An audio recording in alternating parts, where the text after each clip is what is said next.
প্রেমের টানে চীন থেকে আয় পড়ছে জামালপুরে।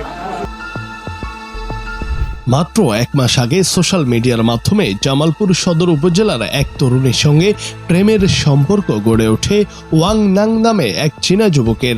বিয়ের আশ্বাসে এক মাসের ভ্রমণ ভিসা নিয়ে বাংলাদেশে আসেন সেই যুবক, কিন্তু বিয়ে না করেই তাকে চীনে চলে যেতে হচ্ছে।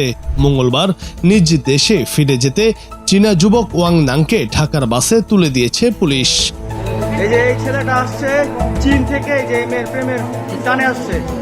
স্থানীয় বাসিন্দা ও পুলিশ সূত্রে জানা গেছে, প্রায় মাসখানেক আগে ওই তরুণীর সঙ্গে ফেসবুকের মাধ্যমে প্রেমের সম্পর্ক গড়ে ওঠে চীনা যুবক ওয়াং নাংয়ের। প্রেমিকাকে বিয়ে করতে সোমবার সকালে বাংলাদেশে আসেন তিনি। ঢাকা বিমানবন্দরে নেমে প্রেমিকা ও ভ্যান চালক বাবাকে নিয়ে চলে যান প্রেমিকার গ্রামের বাড়িতে। সেখানে তাদের দেখতে ভিড় জমান এলাকার মানুষজন।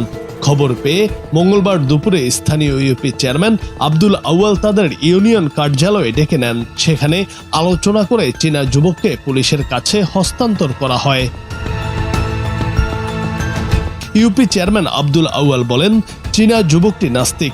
তিনি ইসলাম ধর্ম গ্রহণ করে বিয়ের বিষয়টি নিশ্চিত করতে না পারায় মেয়ের বাবা বিয়েতে রাজি হননি। এই কারণে পুলিশ ডেকে যুবককে তাদের হেফাজতে দেওয়া হয়েছে। সবশেষে পুলিশ চীনা যুবককে নিজ দেশে ফেরত যেতে ঢাকার বাসে তুলে দেয়। জুনায়েদ আহমেদ, বাংলা টিভি।